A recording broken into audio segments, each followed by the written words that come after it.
Welcome back, everybody. We are here at Lucci Television, and we have Matt Trudeau from IEX. We have Haim Bodek. Haim doesn't really need too much of introduction. Everybody knows here that Haim is kind of in the forefront of regulatory reform, and specifically in the order types and Reg NMS space. But Matt, if you can give just a basic intro, not a lot of people, or I'm assuming many have read Flash Boys, but aside from Flash Boys, what is IEX, period, what you guys do, and what you represent? So what is IEX? Well, we are what's known in the United States as an alternative trading system. We are essentially a stock market. We have computers that match buy and sell orders. So our function is very similar to an exchange, what people know as a traditional stock exchange. Primary difference being that we do not publish a quote feed. So in the US lexicon, we're also known as what's called a dark pool. The customers of IEX have to be broker dealers, and then in turn their customers are the end investors or asset managers who can trade stock on IEX through those broker dealers. Sure. So that's great. You're kind of moving towards exchange status so quickly. So there's been a little bit in the news about some of the places that you might hit snags, and we've discussed some of your speed bumps. So how smoothly is that process going? Are you going to have to change any features, or you think you'll get it through? Well, ultimately, it's up to the SEC to decide. We, so far, think that the things that we're doing as it relates to, I think specifically referring to the POP, the 350 microsecond buffer, are based on our reading of the rule. We think that we don't see any particular issue with that. We ultimately we'll have to go through the process of the public comment period, but we don't really foresee getting hung up on anything so far. Wait, when do you think what's the timing? To become an exchange? Yeah. Well, if we're optimistic, I think the most recent and probably fastest in history took about 9 months. Mm-hmm. We probably will take a bit longer, so optimistically we're hoping sometime, call it Q4 of next year. Yeah, well, you got 2 exchanges are no longer. We went from 13 and 11, and now it's great that we're going to 12 with you guys. I mean, that's pretty significant. Good feather in the cap, right? And you guys are pretty much exceeding in the rankings. Where are you guys ranking now? What are the volume numbers looking like, and where are you now? Right. So recently, we're depending on the overall market, we vacillate between, call it 85 million shares a day and 95 million shares a day, double counted. We had a top tick day, I believe last week, of 109 million shares. The number that we pay more attention to is our market share, which has been on a steady climb. Also top ticked there at about 90 basis points, so 0.9%. So we think very soon we're going to breach that 1% mark. In fact, we have intraday, and then we tick back down once the end of the day cross is finished out. Sure. So yeah, with the other dark pools, I mean, you're pretty up in the top quartile then, right? Already. According to the FINRA stats, in the tier 1 NMS names, where we've been vacillating between 7th and 8th spot. Yeah. Wow. Right. Now, so Lucci, we have this big presence on Twitter and all that, and slowly we've been getting into kind of the Twitter talk out there. And I know that for exchanges and for dark pools, it's not really their place to kind of delve into that. But some criticism that we see out there is there are people commenting on the 350 mics, excuse me, and also the route out percentages that you guys have. I believe somebody was saying that, was asking the question, is it 350 mics because you're going to be internalizing a lot more? Can you speak more to why, or how did you come up with 350 as the number here? Yeah, sure. It's a great question. So the 350 is both inbound and outbound. So starting from the architectural design, in fact, all venues, exchanges, and dark pools that I'm aware of today offer what's known in the US and abroad as co-location, where a trading firm can put its computers as close as possible to the exchange's computers. As we thought through this process, and one of the questions or debates that comes up is co-location good or bad? We wanted to try to get more precise in the argument and decide what we thought could potentially be problematic with co-location. And as a venue, we have a responsibility when someone gives us an order to make sure that we're pricing it on the most up-to-date information. And to do that, we have to be faster than our fastest participants. So if there's information, if the market's changing and the participants can get the change in the market through market data more quickly than our own matching engine can, it creates an opportunity for those fast participants to trade against orders in our book that are priced on stale quotations. So the POP has really two primary benefits. The first is, as it relates to orders sitting on our book, we take in all the direct market data feeds from the other exchanges, the lit exchanges, as well as Lava ECN. We consolidate our view of the market, and that takes our system, call it, for argument's sake, in the range of about 270 microseconds. The fastest participants, we estimate, can probably do that in sub 200 microseconds. If they're faster than us, and then when you include the speed of the cross-connect into our system, if they're faster than us, they can receive the change in market data and act upon that market data faster than we can react to it. So by pushing them, so we took a counterintuitive view. We said, if we can't be faster than them, because they're going to use hardware acceleration and other things that may not make sense for a venue to get involved with, let's push the entry point to our market away. So we actually put that in a completely separate data center. So in a way, it's sort of the opposite of co-location. Now we've introduced the 350 microseconds between our matching engine and the access point. This gives our venue enough time, as let's say that we and the fastest participant get the market data update at precisely the same time. We can turn around our update in 270 microseconds while their order is traversing the POP. By the time it gets to us, all the orders on our book are priced based on the most up-to-date market data. So that was benefit number one. Then benefit number two is it relates to the router. So sorry, maybe I'll stop here and ask if you got any questions before I move on. I mean, that's interesting. So I mean, I'm assuming most of this is to protect customers, primarily midpoint pegging and also against Rule 611 trade-through violations. Sure. One question I have is, in terms of, you've leveled the playing field between sophisticated participants and you guys and your ability to process market data. But what is the competitive situation between sophisticated players who are maybe trying to update orders at the same time? I mean, for example, getting to the top of the queue, that somebody is still going to be able to get there potentially faster than someone else. So, I'm more asking qualitatively. What have you seen in the competitive dimension here? Yeah, so there are a couple of points in there for me to give you a full response. So we can't stop the race to the door. So while we've separated the access point from our matching engine, if someone wants to invest in speed outside of that, that's not something we can control, and probably not something that can be regulated, frankly. It's competitive markets. If someone wants to invest in computer infrastructure to create the lowest latency capabilities that they can possibly create, if all that happens outside of our purview, there's nothing we can do about that. So the race to the front door is a race to the front door. Once it gets to the front door, we sequence everything. So everybody that comes in gets sequenced in order. And then again, if someone's relying on us to price their order on our book, they're already in, then we're going to have the most up-to-date information. Now, as it relates to queue competition, we're not paying rebates. So there's less queue competition because there's less jockeying for position to earn the rebate. We also think that the 350 mics, while trivial and insignificant to the vast majority of participants in the market, for those that are most latency sensitive, that are really the most interested in jockeying for position in the queue, that's the full round trip, including our matching engine, is about 1 millisecond. And for the fastest firms that care about speed, at that level, it's problematic. So what you would experience is a flickering quotation or queue jockeying on other markets. We see, at least now, a lot lower incidence of that on our market.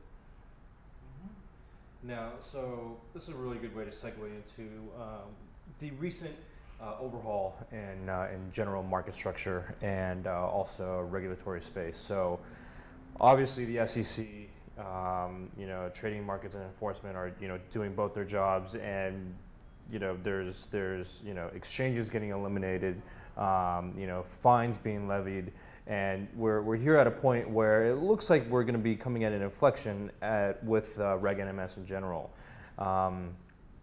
I think that a lot of customers will be affected by this, and I personally just would like to know, how does an exchange or how does a dark pool actually, anticipate that? How is it going to affect you and your guys' conduct and growth in general and staying power if there's, ever-changing regulation coming down in this specific area? As it relates to Reg NMS. Yeah. So there are some things that are being piloted. There are some things that I think are and have been and are continue to be ongoing discussions. Our approach has been to look at the regulation and try to operate within the confines of that regulation. So we believe everything that we're doing today operates according not only to the letter of the law, but the spirit of the law. Of course, we'll continue to do that as the law evolves. We'll have to adapt our market and our business model accordingly.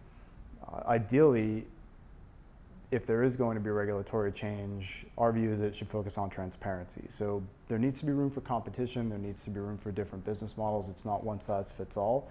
And do we have too many markets today? Yeah, probably. What's the right number? Very hard to say. So we're very much open to a field of competition, but greater transparency would at least allow the investors, the end customer that you mentioned, to properly evaluate and make a decision about where they're going to trade. So at least our hope is that some of any changes that come or that the focus of the change would be on transparency, standardization of data, access to data. I mean, you were for the first dark pool to release reform ATS. Correct. Right, and then, wow, other guys have to kind of pile in and, Yeah, Haim, what do you think that how other participants are going to fare with with this overhaul on Reg NMS and overhaul on market structure, payment for order flow? I mean, we know there's going to be, we know there's going to be a comprehensive, intelligent change to market structure. I mean, the problem here is there's too many moving parts, and industry knows that, exchanges know that, broker dealers know that, SEC knows that. So, we have the pilot process that, that's going to lead some of it. We also are going to have increased level of disclosure, and I actually think the disclosure issue is key for the probably similar reasons, because once people know what you're doing, they're either going to agree with it or disagree. Sure. And that really can drive change, and in either practices that, let's say I was against this practice, but everyone says, hey, that's fine. Disclosure leads to debate, dialogue, and then an industry agreement. So what I think we're going to get through this increased level of disclosure is, we're either going to have it lead to actual potentially enforcement actions, this is impermissible, or we're going to have the industry agree upon things, and then, ideally, let's say with order types, that's a good topic, either order types are, certain order types or certain order type practices are impermissible and should be eliminated, or, probably the more controversial ones would have an impact on execution quality, and that if you're not aware of them or doing it and it is permissible, probably a fiduciary obligation to dig in and improve your execution capabilities. So disclosure can actually decide that one way or the other. So I don't think anybody can forecast what's going to happen to Reg NMS. I mean, right. That's the moving target. Yeah, and if I could just add one final thing to that. Yeah. So crafting regulation in a market that evolves as quickly as ours does, with the speed with which technology evolves and the innovation in the marketplace, it's really hard to write regulations for that can encompass all the change that's happening, that will happen. So another thing that we believe that we're doing is bringing a commercial market-based solution to the problem. And the regulators can really help us through this disclosure, because if we can just, all we can do is lay out our product and say, here's how it works, here's why we've done what we've done, and this is the outcome that we expect. And if someone can objectively evaluate that and then make a decision for themselves, that's all we're asking. Sure. We think we've got a better product. We think that the outcome and the experience and the performance for the investor will be better. But right now, it's very difficult for them to do a side-by-side comparison.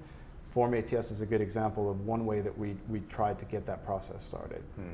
Yeah, to add to that, one of the huge problems, prior to the slow shift to having, I call it HFT for the buy side, but just a leveling of the playing field in terms of the actual providers taking responsibility to use these techniques and these methods and this understanding to help the buy side as opposed to facilitate HFT profits. Prior to this shift, that you guys get a ton of credit for just spearheading, there was no place to go, right? And if there's no place to go, it's really hard for regulators to crack down on the existing practices if the existing practices are everywhere. Now, if what happens that commercial products come in and start leveling the playing field a bit through this, through the innovation, and people start shifting over, what I would expect to happen is it's going to give regulators, more willpower, and also the clamping down on certain practices becomes less disruptive to the entire market if there are alternatives. Sure. You don't. I think this is very important in terms of historically. New York Stock Exchange had a monopoly and was, very difficult to reform. And part of the equation that actually accomplished that was innovation and competition. Right? It wasn't until there were other venues that attracted order flow that the entire, specialist system really could be challenged, both commercially and from a regulatory standpoint. Sure. So a lot of our audience is, fund managers, retail traders, and disclosure is great, and everybody appreciates it. But a lot of times, a lot of these fund managers and retail traders don't even know what to do with it. They don't even know how to properly execute and why it even matters. Can you guys speak to, just give some tips to these guys? We tried to hammer down your execution matters. If you're selling your flow, it matters. But if you guys could give a top #1 tip to the audience here of how they're supposed to be accessing the markets, what would it be? Well, as a starting point, I certainly don't expect that retail traders, and really a lot of traders for that matter, should make it a full-time job to be forensic analysis, Sure. of the market. They're trying to trade. Right. So the first and foremost thing in my mind would be just first knowing what the questions are to ask, and there's some work that's required to at least do that, but I think at this point now there's quite a lot of discussion going on. There are a lot of different people working on different parts of this, whether it's Core or Haim and others who are really starting to say, here are the questions you need to be asking of your broker, and that's a good starting point. And you should start to be able to, I think what we're seeing is that different brokers have different responses to those questions, and you can tell a lot by the response. Sure. In terms of where you think you should be sending your business.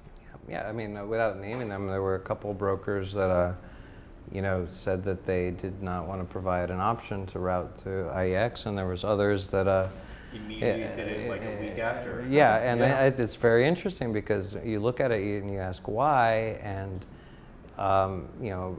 topics such as payment for order flow appear to weigh heavily into the businesses of those particular firms. But as you know, Pete, I'm teaching a course with you guys called Market Structure Matters that exactly answers that question. And I guess for this segment, the one I'd throw out there is we have these Rule 606 reports, and that's where brokers are supposed to disclose where they route and how they get paid and who pays them, and they have to basically disclose many material things that are that can provide somebody with just a little bit of schooling an idea of how they treat your order. Sure. And if you be very clear here, if you are resting in the market and it's a non-marketable order and you're having a hard time getting filled, your broker and you're a day trader, right? But your broker, that 606 report can actually give you a lot of insight into whether or not the problem is the name, the market, when you're trading, or if they're just placing you in the wrong venue. Sure.